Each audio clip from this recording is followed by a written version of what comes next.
Hello friends, तो welcome to students study point. आज हम लोग बात करने जा रहे हैं क्लास टेंथ का क्लास टेंथ का केमिस्ट्री को आज देखने वाले हैं, जिसका चैप्टर 1 होने वाला है। क्लास टेंथ के केमिस्ट्री का चैप्टर 1 का नाम है रासायनिक अभिक्रिया एवं समीकरण। क्या नाम है? रासायनिक अभिक्रिया एवं समीकरण, यानी केमिकल रिएक्शन एंड इक्वेशन। देखिए, इसमें जो है आपको पूरा का पूरा चैप्टर हम बता देंगे आज एक ही वीडियो में।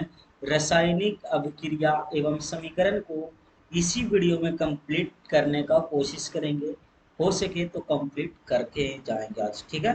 चाहे थोड़ा सा लंबा वीडियो होगा, बट पूरा वीडियो को वॉच करें, एकदम स्टेप बाय स्टेप देखें, ताकि आपको पूरा का पूरा क्लास समझ में आ सके। और इसका नोट्स लेने के लिए आप इस नंबर पे जल्द से जल्द व्हाट्सअप करें, आपको इसका नोट्स बिल्कुल फ्री में दे दिया जाएगा। तो बढ़ते हैं, क्या क्वेश्चन होने वाला है इससे। स्टेप बाय स्टेप एक एक क्वेश्चन का, हर एक क्वेश्चन को देखेंगे, उसके बाद इसका ऑब्जेक्टिव टाइप क्वेश्चन भी देखेंगे। चलिए देखते हैं क्वेश्चन, बढ़ते हैं पेज में क्या है आगे। चलिए, सबसे पहला क्वेश्चन आपका क्या है कि रासायनिक अभिक्रिया क्या है। सबसे पहला क्या है? रासायनिक अभिक्रिया क्या है? तो वह प्रक्रिया जिसमें दो या दो से अधिक पदार्थ मिलकर एक नए गुण धर्म वाले पदार्थों का निर्माण करता, उसे हम क्या कहते हैं? रासायनिक अभिक्रिया कहते हैं।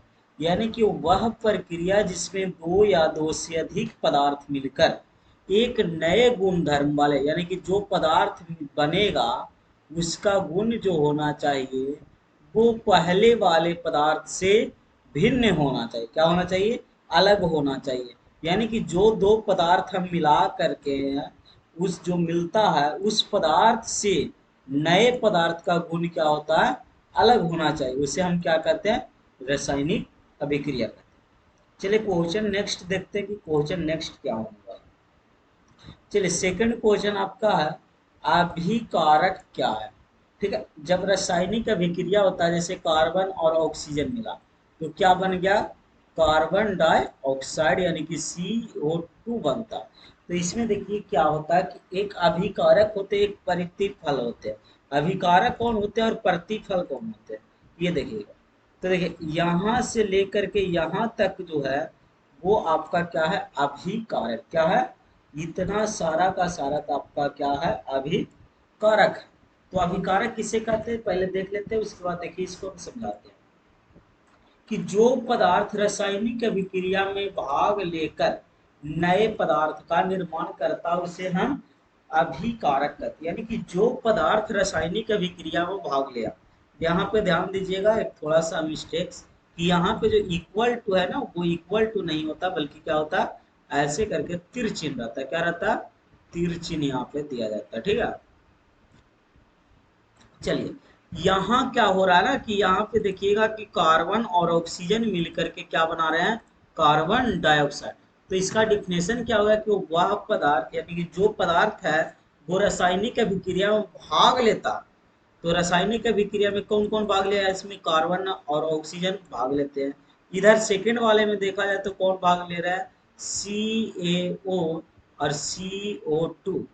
इतना है जो क्या कर रहा है? रासायनिक अभिक्रिया में भाग ले रहे हैं। इसीलिए ये जो है क्या कहलाएंगे?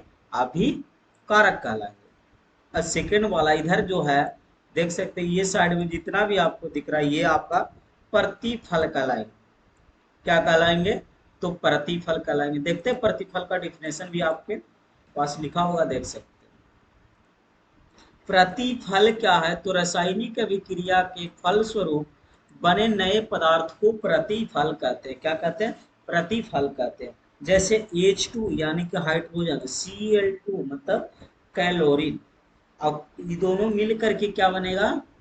सी सॉरी 2HCl, यानी कि हाइड्रोजन और क्लोरीन मिल करके 2HCl मतलब हाइड्रोक्लोरिक अम्ल बनाता। तो इसमें प्रतिफल क्या है? रासायनिक अभिक्रिया के फलस्वरूप। तो रासायनिक अभिक्रिया किनके किनके बीच हुआ? हाइड्रोजन और क्लोरीन के बीच। तो इससे बने नए पदार्थ। तो नया पदार्थ कौन बन रहा है? तो ये साइड में आपको दिख रहा है, ये नया बन रहा है पदार्थ। क्या बन रहा है?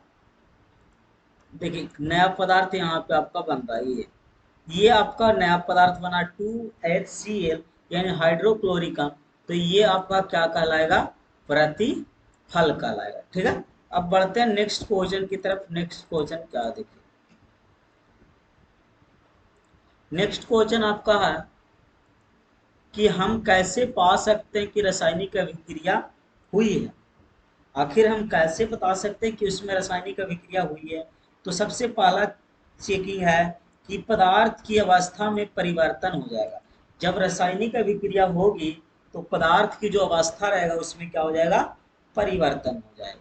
सेकंड, रंग में परिवर्तन हो जाएगा। सेकंड क्या होगा, रंग में परिवर्तन हो जाएगा।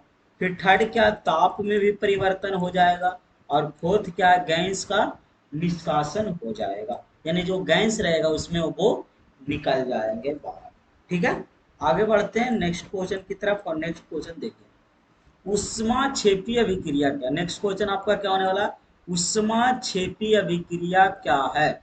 तो वैसी अभिक्रिया जिसमें उष्मा की उत्तेजित होती है उष्मा क्षेपी अभिक्रिया कहलाता है। उष्मा क्षेपी अभिक्रिया कैसे कहते हैं, तो वैसी अभिक्रिया जिसमें उष्मा की उत्पत्ति होती है उसे हम क्या कहते हैं, उष्मा क्षेपीय अभिक्रिया कहते हैं।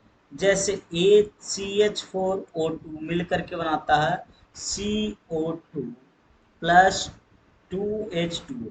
जी का मतलब हो गया कि क्या है, गैस है। CH4 का मतलब मेथेन गैस, O2 का मतलब ऑक्सीजन गैस, और यहाँ से कार्बन डाइऑक्साइड बना और ये बना क्या, जल बना। ठीक है, और साथ में क्या होगा, उष्मा निकलती है, इसीलिए उससे उष्मा क्षेपी कहते हैं। यानी कि उष्मा उत्पत्ति होती है, उष्मा निकलती है, तो उसे हम क्या कहते हैं, उष्मा क्षेपी कहते हैं। नेक्स्ट आगे बढ़ते हैं और देखते हैं क्या कि उष्मा शोषी किसे कहते हैं। तो उष्मा शोषी तो वैसी अभिक्रिया जिसमें उष्मा का शोषण यानी कि खपत होता है। उसमें उष्मा का उत्पत्ति हो रहा था लेकिन इसमें उष्मा का क्या होता है, खपत होता है, शोषण होता है। इसे हम उष्मा शोषी अभिक्रिया कहते हैं। ठीक है, बढ़ते नेक्स्ट क्वेश्चन की तरफ और देखते हैं नेक्स्ट क्वेश्चन क्या। रासायनिक समीकरण, अब आ गया क्या बात, रासायनिक समीकरण किसे कहते हैं।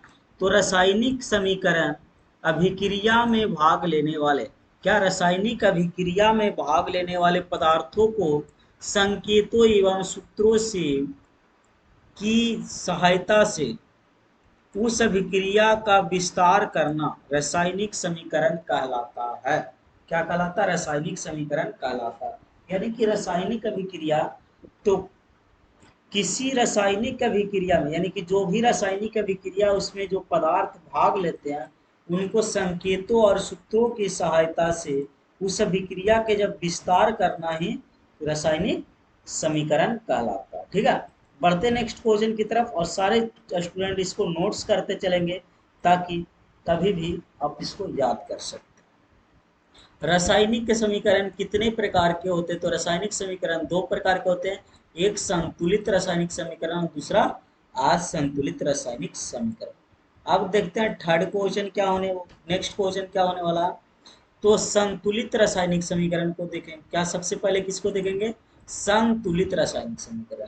तो संतुलित रासायनिक समीकरण वह है जिसमें समीकरण के दोनों ओर प्रत्येक तत्वों के परमाणुओं की संख्या समान होती है। यानी कि जब समीकरण देखा जाए तो उसके दोनों ओर जाओ, इधर दोनों ओर, यहाँ पे जैसे तीर चिन्ह है, ये तीर चिन्ह का दोनों ओर, एक ये साइड और एक ये साइड, ये दोनों साइड में अगर देखा जाए तो तत्व की परमाणु की संख्या कितनी है, समान होती है। जैसे देखिए यहाँ पे एच की संख्या के वो है, तो एच की संख्या यहाँ पे 2 है, तो यहाँ भी अगर 2 से गुना होगा यहाँ पे, क्योंकि 2 आगे कॉमन है, तो ये हो गया एच की संख्या 2। Cl यानी क्लोरीन की संख्या भी 2 है, 2 इधर जब गुना होगा तो ये भी बन जाएगा Cl2। तो यहाँ पे देख सकते हैं ये तीर चिन्ह के दोनों तरफ जो है प्रत्येक तत्वों की संख्या समान है, इसीलिए इसे हम क्या कहते हैं, संतुलित रासायनिक समीकरण कहते हैं। नेक्स्ट क्वेश्चन है आपका असंतुलित रासायनिक समीकरण। असंतुलित रासायनिक समीकरण किसे कहते हैं, तो वैसे रासायनिक समीकरण जिसमें समीकरण के दोनों तरफ परमाणुओं की संख्या समान नहीं होती है। जैसे यहाँ पे देख सकते हैं एच की संख्या 2, ये साइड में भी एच की संख्या 2, ऑक्सीजन की संख्या 2, लेकिन यहाँ कितना है, 1 है, इसीलिए ये जो है संतुलित रासायनिक समीकरण नहीं है, बल्कि ये जो है असंतुलित रासायनिक समीकरण है। बीच में तिरचिन दे देना इक्वल टू को, ठीक है, उसको इक्वल टू भी पढ़ा जाता। अब बढ़ते नेक्स्ट क्वेश्चन क्या है, देखिए विभिन्न प्रकार के रासायनिक अभिक्रियाएं देखना आप लोगों को। विभिन्न प्रकार के रासायनिक अभिक्रिया जो होती है वो देखते हैं। जैसे सबसे पहला देख लेते हैं संयोजन या संश्लेषण अभिक्रियाएं क्या है। संयोजन या संश्लेषण अभिक्रियाएं क्या है, तो जब दो या दो से अधिक पदार्थ जो कि तत्व हो या यौगिक, वो पदार्थ का होना चाहिए, चाहे तत्व होना चाहिए चाहे यौगिक होना चाहिए, परस्पर संयोग करके नए पदार्थ का निर्माण करते हैं, जिसमें नए पदार्थ का गुण मूल पदार्थ के गुण से अलग होते हैं, उसे हम क्या कहते हैं, संयोजन अभिक्रिया कहते हैं। यानी जब दो या दो से अधिक तत्व परस्पर संयोग करके एक नए पदार्थ का निर्माण करते हैं, और नया पदार्थ का गुण मूल पदार्थ के गुण से कैसा होना चाहिए, भिन्न होना चाहिए, यानी अलग होना चाहिए, तो उसे हम क्या कहते हैं, रासायनिक संयोजन अभिक्रिया कहते हैं। जैसे एम ये 2 Mg और प्लस O2 मिल करके बनाएगा 2MgO, C प्लस O2 मिल करके बनाएगा CO2। तो ये सारा क्या होने वाला है आपका संयोजन या संश्लेषण अभिक्रिया, यानी कि दो तत्व यहाँ पे देखिए मिल रहा, तो इसे हम संयोजन या संश्लेषण के अंतर्गत ला सकते हैं। बढ़ते नेक्स्ट क्वेश्चन की तरफ और देखते हैं नेक्स्ट क्वेश्चन क्या है। वियोजन या फिर भी अपघटन, वियोजन या अपघटन अभिक्रिया किसे कहते हैं। तो वियोजन का मतलब ऐसे भी होता है टूटना, अपघटन का मतलब क्या होता है टूटना, यानी कि वह अभिक्रिया जिसमें यौगिक के बड़े अणु टूटने से दो या दो से अधिक छोटे अणु का निर्माण होता है। क्या कहता है कि वह अभिक्रिया जिसमें यौगिक के बड़े अणु के टूटने से दो या दो से अधिक छोटे अणु का निर्माण होता है, इसे हम वियोजन अभिक्रिया कहते हैं। जैसे देख सकते हैं CaCO3 जब टूटेगा तो बनेगा CaO और CO2, ठीक है, ये बनेगा। तो यहाँ पे क्या हुआ, ये एक बड़े अणु थे CaCO3 और इसको टूटने से दो या दो से अधिक, तो यहाँ पे दो बना, ये दोनों का निर्माण हुआ, इसी को हम क्या कहते हैं, अपघटन या फिर वियोजन अभिक्रिया कहते हैं, ठीक है। अब देखते हैं नेक्स्ट क्वेश्चन क्या है, विद्युत अपघटन क्या है, विद्युत अपघटन किसे कहते हैं। तो ये चीज को ध्यान से देखिएगा, विद्युत अपघटन, तो किसी विद्युत अपघटन के लिए विलेय में विद्युत धारा प्रवाहित करने पर विलेय अपने घटकों से टूट जाना विद्युत अपघट कहलाता है। क्या कहलाता है, विद्युत अपघटन। तो किसी विद्युत अपघट के विलयन में जब विद्युत धारा प्रवाहित करने पर क्या होता है कि विलयन का अपने घटकों से टूट जाना ही विद्युत अपघटन कहलाता है। टूट जाना यानी कि अलग हो जाना विद्युत अपघटन कहलाता है। चलिए देखते हैं नेक्स्ट क्वेश्चन क्या है, एकल विस्थापन क्या एकल विस्थापन। तो एकल विस्थापन अभिक्रिया क्या है, तो वह अभिक्रिया जिसमें किसी यौगिक में उपस्थित परमाणुओं के समूह को किसी दूसरे परमाणु द्वारा विस्थापित कर दिया जाता है, तो इसे हम एकल विस्थापन कहते हैं। जैसे फेरस और ये है CuSO4 कॉपर सल्फेट, तो अब ये Fe जो है CEO के साथ क्या कर लेगा, अभिक्रिया कर लेगा, तो बनेगा FeSO4 और Cu जो है वो अलग हो जाएगा, ठीक है। ये हुआ एकल विस्थापन अभिक्रिया।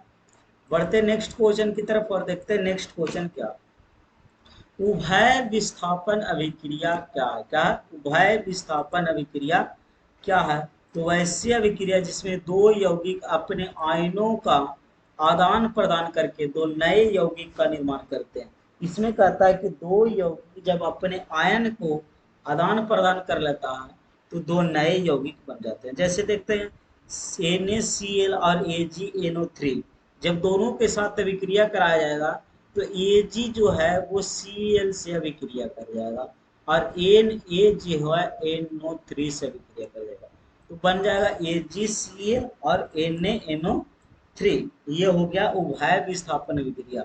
इसको एक बात और द्विविस्थापन के नाम से भी जानते हैं। क्या जानते हैं?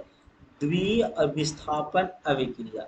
ये उभय के जगह पे क्या द्वि भी कभी कभी लिखता है, यानी द्वि का मतलब दो। तो ये चीज का भी सही हो जाएगा, यही आंसर हो जाएगा द्विविस्थापन अभिक्रिया का। ठीक है, चलिए देखते हैं नेक्स्ट सवाल और क्या होने वाला। अवक्षेपण अभिक्रिया क्या, लास्ट इस क्या है सिक्स में, अवक्षेपण अभिक्रिया क्या है? तो वैसी अभिक्रिया जिसमें दो यौगिक के जलीय विलयन को परस्पर मिश्रित करने पर विलयन से एक ठोस पदार्थ अवक्षेप के रूप में बाहर निकल जाता है। क्या कहता है इसमें कि वैसी अभिक्रिया जिसमें दो यौगिक के जलीय विलयन को जब परस्पर मिश्रित करते हैं तो विलयन से एक ठोस पदार्थ अवक्षेप के रूप में बाहर निकलता है, इस अभिक्रिया को अवक्षेपण अभिक्रिया कहते हैं। जैसे कॉपर सल्फेट CuSO4 और H2S के साथ अभिक्रिया कराते हैं तो बनेगा CuS, यानी कि ये फर्स्ट और ये लास्ट आपस में अभिक्रिया करेगा, और ये दोनों नजदीक वाला जो आपस में अभिक्रिया करेगा तो बनेगा H2SO4। ठीक है, ये है अपक्षेपण अभिक्रिया का रिएक्शन। और इसको याद रखना, इक्वेशन जरूर याद रखना, क्योंकि इक्वेशन अगर दे देते हो तो इससे आपका फुल नंबर मिल जाएगा। ठीक है, चलिए नेक्स्ट सवाल आप देखते हैं। उदासीनीकरण अभिक्रिया क्या है? नेक्स्ट क्या है? उदासीनीकरण अभिक्रिया। तो वैसे अभिक्रिया जिसमें कोई अम्ल किसी भस्म से अभिक्रिया करके लवण तथा जल बनाते हैं तो उसे हम क्या कहते हैं? उदासीनीकरण अभिक्रिया कहते हैं। उदासीनीकरण का मतलब अम्ल और क्षार मिलकर के लवण तथा जल बनाता है। जैसे HCl मतलब हाइड्रोक्लोरिक अम्ल और NaOH मतलब सोडियम हाइड्रोक्साइड, ये दोनों जब अभिक्रिया कराएगा तो बनेगा NaCl और H2O। यानी सबसे पहला वाला इसमें क्या है? अम्ल दिया गया है, तो अम्ल के साथ अगर भस्म की अभिक्रिया कराया जाए तो अम्ल और ये भस्म है, और ये क्या है? लवण और ये जल है। ठीक है, ये है उदासीनीकरण अभिक्रिया। ठीक है, नेक्स्ट पढ़ते हैं। प्रकाश रासायनिक अभिक्रिया क्या है? क्वेश्चन है प्रकाश रासायनिक अभिक्रिया क्या है? तो वैसी अभिक्रिया जो प्रकाश में उपस्थिति में होती है, वैसे अभिक्रिया जो प्रकाश की उपस्थिति में होती है उस अभिक्रिया को हम प्रकाश रासायनिक अभिक्रिया कहते हैं। जैसे H2 + Cl2 बन जाएगा 2HCl। ठीक है, चलिए नेक्स्ट सवाल की ओर बढ़ते हैं। नेक्स्ट सवाल देखते हैं क्या होने वाला। ऑक्सीकरण अवकरण अभिक्रिया क्या है? नेक्स्ट सवाल आपका, ऑक्सीकरण अवकरण अभिक्रिया क्या है? तो अपचयन एवं अवचयन, अपचयन एवं उपचयन क्या होगा? उपचयन लिख लो। ठीक है, उपचयन दोनों साथ साथ होते हैं तो उन्हें हम ऑक्सीकरण या फिर रेडॉक्स अभिक्रिया कहते हैं। यहाँ पर ऑक्सीकरण अभिक्रिया डायरेक्टली एग्जाम में बहुत कम पूछा गया है, लेकिन रेडॉक्स अभिक्रिया का ये एग्जाम में बहुत बार पूछा गया, इसीलिए उस क्वेश्चन पे थोड़ा सा ज्यादा फोकस करेंगे। ठीक है, बाकी सारे क्वेश्चन पे फोकस करेंगे लेकिन इस पे कुछ एक्स्ट्रा फोकस करना है। ठीक है, चलिए नेक्स्ट क्या है आपका? अवकरण या अपचयन अभिक्रिया क्या? तो किसी रासायनिक अभिक्रिया में जिसमें किसी तत्व या यौगिक के साथ हाइड्रोजन का संयोग या किसी यौगिक से ऑक्सीजन का निष्कासन करना ही क्या कहलाता? अवकरण या अपचयन अभिक्रिया।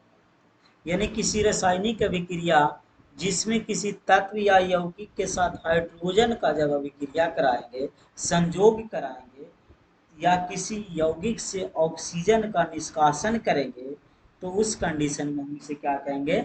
अवकरण कहलाता है। क्या कहलाता है? अवकरण कहलाता है। ठीक है, अब बढ़ते हैं नेक्स्ट सवाल। तो अब है नहीं, आपका यहीं तक है, इसमें और भी कुछ होगा इससे तो आपको नेक्स्ट वीडियो में प्रोवाइड करवा दिया जाएगा। इससे इतना ही, फिर इतना मोस्ट वीवीआई है इसीलिए ये सारे चीज़ को आप कॉपी में नोट्स जरूर कर लें, और नोट्स करके आप इसे कभी भी ज़रूरत पड़े तो आप एक बार खोल के देख सकते हैं। वीडियो ढूंढने में थोड़ा सा टाइम होगा लगेगा, जब ज़्यादा वीडियो अपलोड हो जाएगा तो। इसीलिए इस वीडियो को आप ज़्यादा से ज़्यादा शेयर करें और अपने सभी दोस्तों के पास, ताकि उसे भी इस वीडियो के माध्यम से बहुत ज़्यादा हेल्पफुल हो। तो मिलते हैं नेक्स्ट वीडियो में। Thank you so much, bye bye.